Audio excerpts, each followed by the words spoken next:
Welcome back to Come Follow Me with Fair, Faithful Answers to New Testament Questions. My name is Jennifer Roach. Today, we are going to talk about something from the New Testament that's actually something from the Old Testament, what it has to do with the Book of Mormon.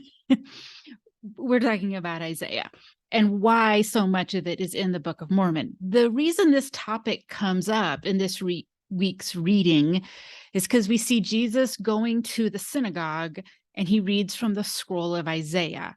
We get this in Luke chapter 4, 15 to 17, and it says, he went to Nazareth where he had been brought up, and on the Sabbath day he went to the synagogue.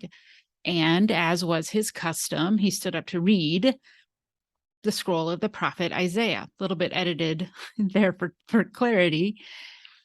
If you have had conversations with evangelical friends or family members before, this topic has almost certainly come up.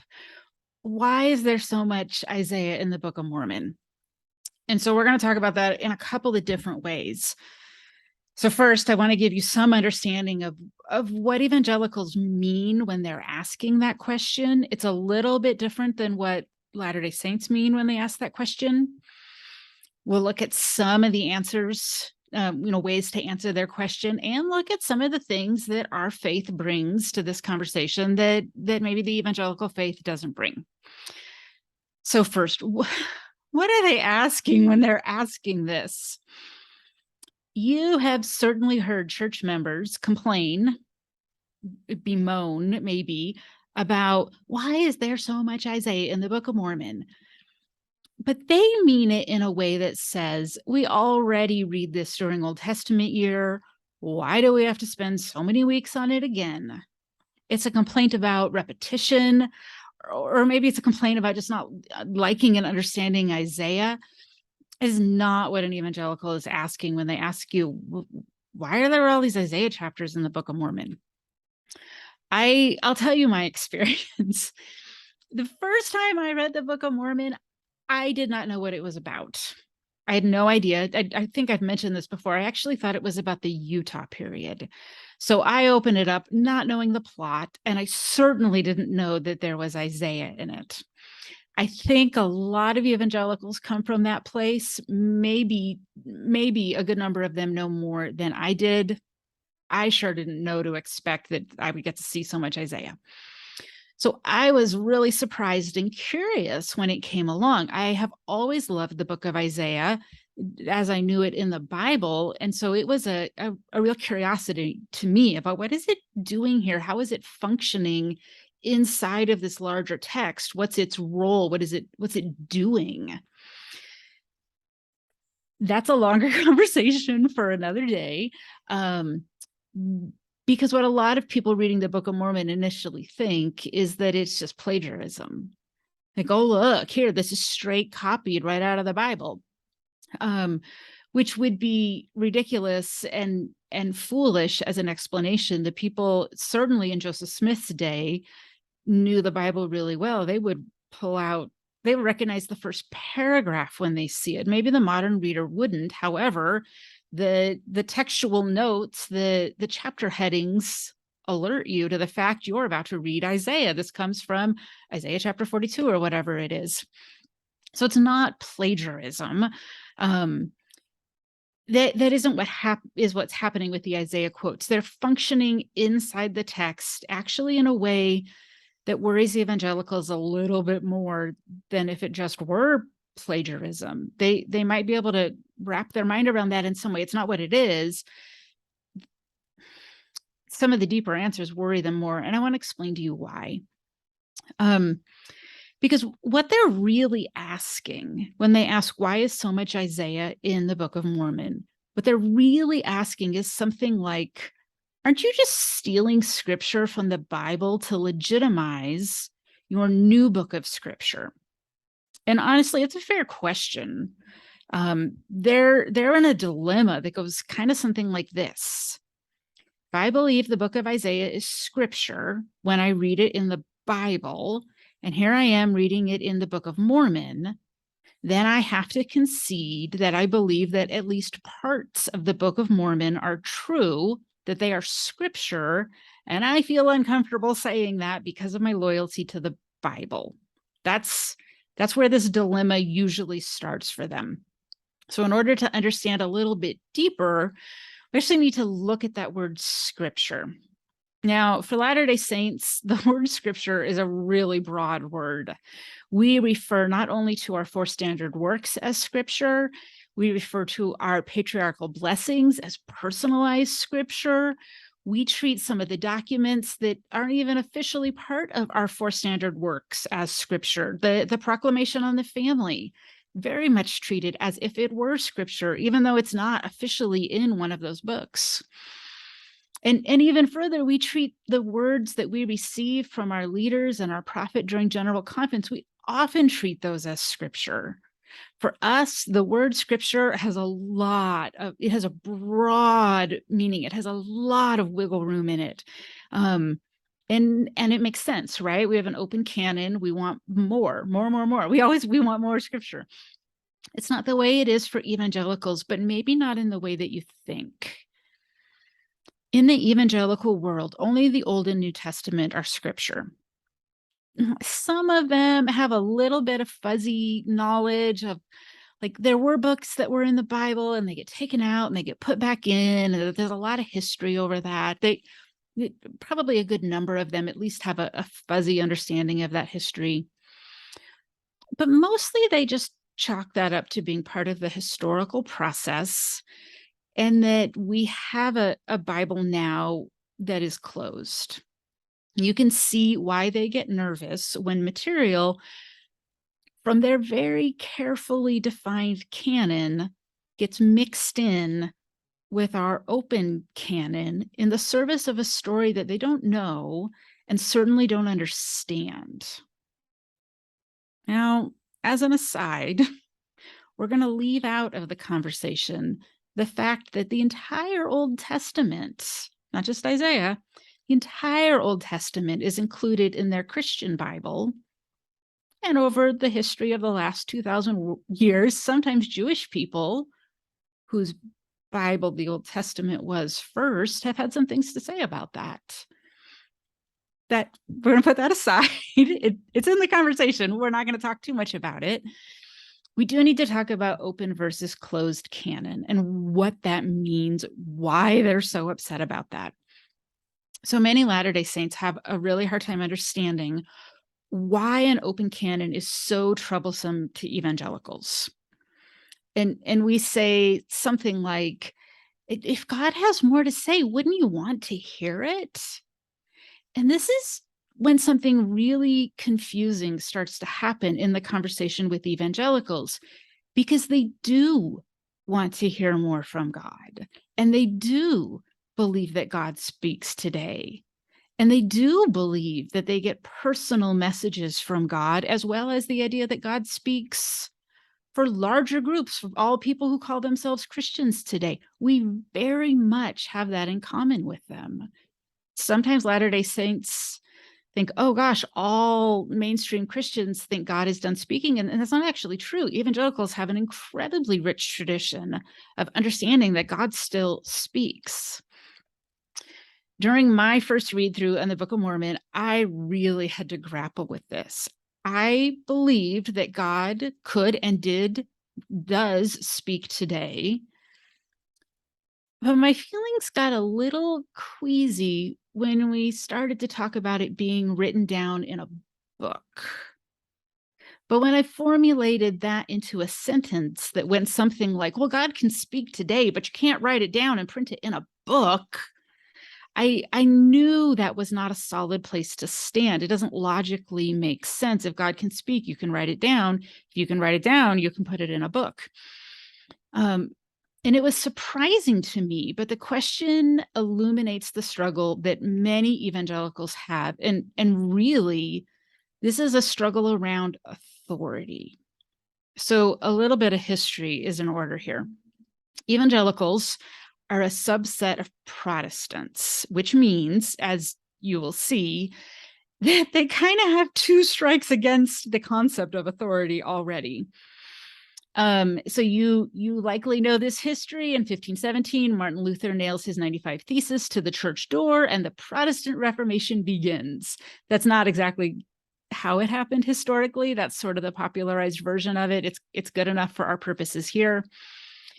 The Reformation results in churches that used to be under the authority of Rome now being their own authority. And it ends up mostly being based on country or region. So the Dutch Reformation happened very, very differently than the English Reformation. And by the end, the Dutch are governing their own church and the English are governing their own church, how they want things to be.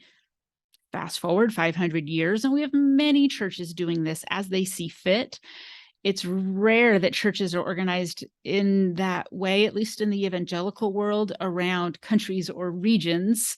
They're organized around affinity or maybe location these days. Here's what happened. So evangelicals are Protestants, right? So they already have a suspicion of authority that they got handed down for the last 500 years. Protestants are protestants. They're protesting authority is essentially what that word boils down to. And if we go back in time a little bit to American history, when the baby boom is happening, there's very much in that era a feeling in American Christianity that the old ways are not good anymore. The modern world is what is in. The old ways, the pre-war ways are not good enough anymore. And this very much included religion. Started roughly in Southern California, moved across the country pretty rapidly. It began with expressions of churches saying, we don't want to be fuddy-duddy churches. This is not your grandma's church. We want to bring in music that we like. We want to bring in rock music and guitars and drums, and we want to allow for casual dress, a more relaxed service. This continues to grow as we move into the hippie era. And pretty soon churches like this are all across the country. Initially, this group, they were called neo-fundamentalists. Not time to go into the history of why that was true, but they become what we now today know as the evangelicals. So evangelicals are not just Protestants, protesters. They're not just that and all that entails. They're also protesters against their own religious tradition so that they could advocate for this more relaxed and formal style of worship where no one is going to tell them how to dress or what to do with their hair or how still that they need to sit in church. So in this sense, they're kind of double protesters, and they have this double dose of a suspicion of authority. Their attitude of being suspicious of authority shows up in their theology very much. You have probably heard this from them. An evangelical friend might say something like, we don't need the priesthood. We have the priesthood of all believers, right? We'll cover that issue much more fully in another video. But it's the ultimate anti-authority statement, right? Because they get to have it both ways by saying, not only is your authority not needed, but even if it were needed, we ourselves have it, and we don't need anyone to tell us that we don't, right? That's the ethos of what it means to be an evangelical in a lot of ways. The funny thing is, if this isn't an evangelical thing, this is a very human thing, is there is a psychological principle, happens to everyone. Let's take the topic of like budgeting and responsible spending. Most people will look at those who spend money more freely than they do and consider them foolish, maybe even reckless, that they are not good with money because they spend too freely. And then they'll look on the other side to the people who are saving all their money and are very, very strict with their budget. And they will think to themselves, oh, those people are too rigid. Somehow the human mind always sets itself as the exact perfect midpoint. We're delusional as humans, but this is what our brains do. I am the perfect midpoint. Anyone who goes too far that way is reckless. Anyone who goes too far that way is rigid. Me, I am the perfect center. And we see evangelicals doing this when it comes to authority. The very ones that we can easily call double protesters, double Protestants, they look at our open canon and say, no, that's too far.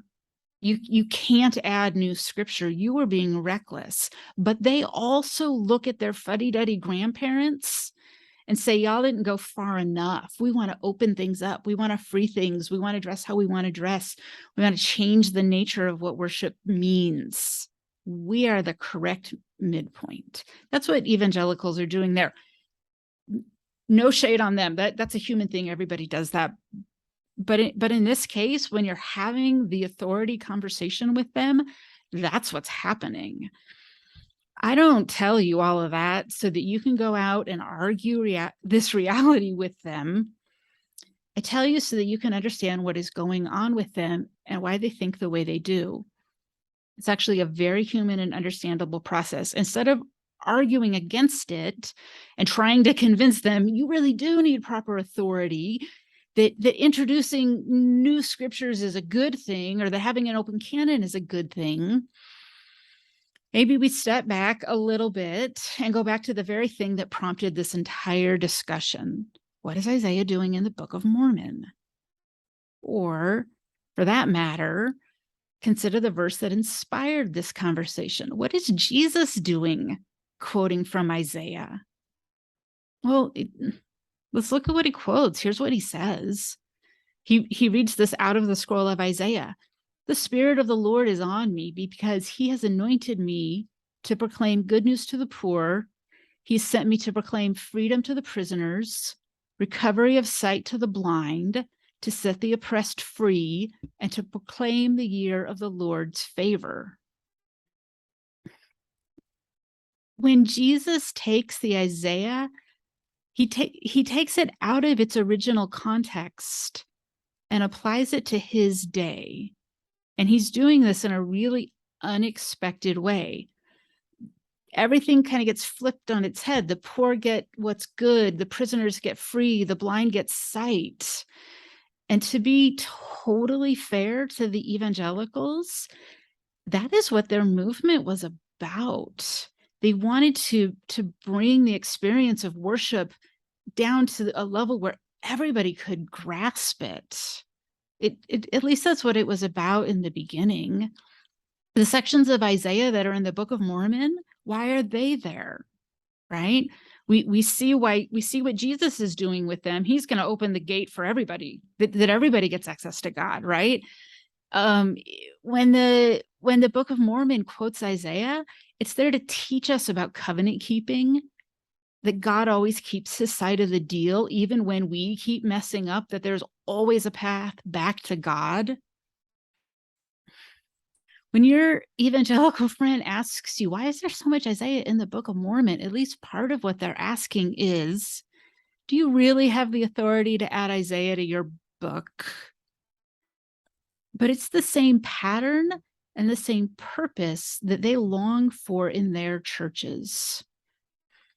That there's room for everybody, that a path is made. We call it a covenant path.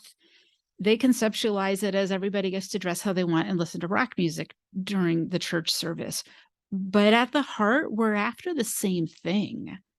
They put a huge emphasis on the gospel being for everybody, no matter what. And by including the sections of Isaiah that we do in the Book of Mormon, we are also saying that God has a path back to him, and that when we make covenants with God, he will always hold up his end of the deal. And in that sense, we want the same things.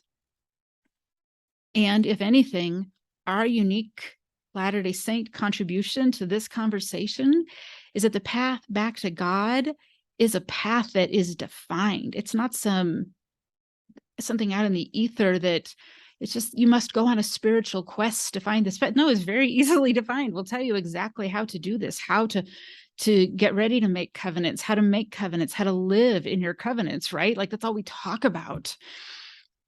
Evangelicals want a path back to God for everybody. We happen to have some specifics on how to do that. It's defined well, and there is an entire church here to support you on your path. I hope you've been enjoying these conversations about the New Testament, how evangelicals think about these things, maybe how to talk with them about it, and being able to say, gosh, our church actually does have some unique contributions to make to this discussion.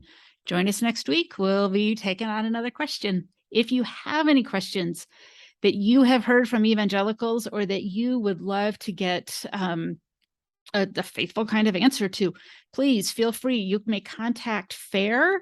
You may also contact me directly, Jennifer at fairlatterdaysaints.org. Would love to see your questions. Look forward to see you next time.